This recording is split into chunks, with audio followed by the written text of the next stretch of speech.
The old house had been in her family for a long time. Her uncle had died and left it to her, though he was one of 7 siblings, and she was the only one who didn't know him. No one lived up here. There were no other houses, just trees.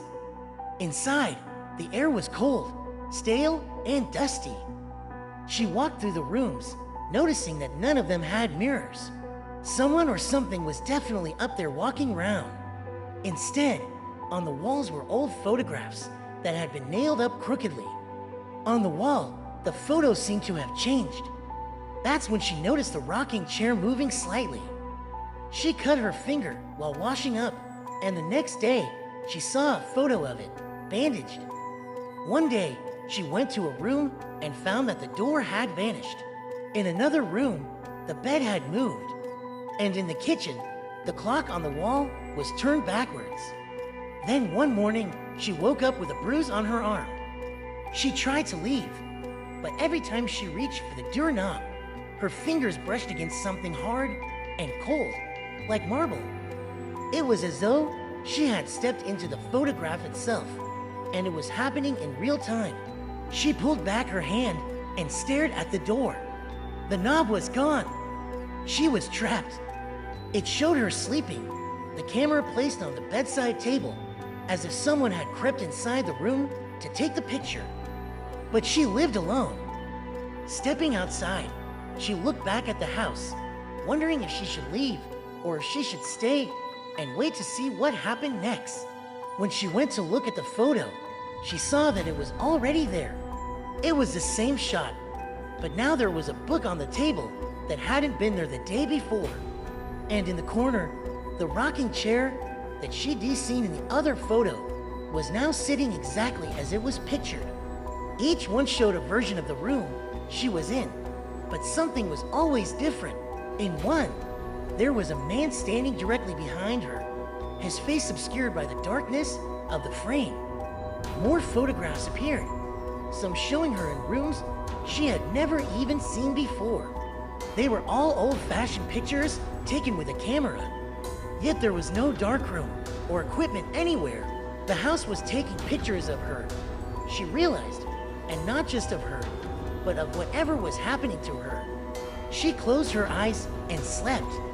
It also showed the front door, which had reappeared, opening slowly as if inviting her out. In another, there was a rocking chair in the corner that wasn't actually there. A chill wind blew past, making her pull her jacket tighter around her. All she had ever heard about him was that he liked living alone in the mountains, away from people. She had never even seen a picture of him. Now standing in front of the house, looking up at the gray slate roof, she realized why he'd chosen this place. She let herself in and dropped her bags by the door. She shrugged off the strangeness of it all and made herself comfortable. After all, she thought, it's just an old house. That night, lying in bed, she heard floorboards creaking above her head. Then she heard a knock. She sat up, listening. There it was again. In the morning, she went back to the room where the photograph hung crookedly as before.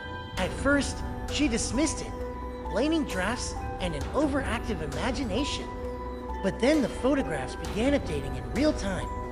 The ones taken yesterday showed events that were happening right now. A photo taken earlier that day showed her sitting at the table with a cup of tea. Another showed her asleep in bed. And in the hall, there was a picture of her standing on the stairs. It was like the house had a memory, she said out loud, and the word echoed in the silent house. As the days went on, more and more events matched the photographs. Then the house began to change. She began to feel like the house was alive, watching her, waiting for her. In the days that followed, the layout of the house shifted. One evening, she discovered a photograph taken inside her bedroom, and then the photograph changed. What was once a picture of her sleeping became a picture of her waking up. But how? How could the photograph change without her leaving the room? She stood up, suddenly feeling tired. She walked towards the bed and lay down. When she woke up, the photograph had updated again. This time, it showed her room as it was now, with the empty bed. She got up and walked to the door.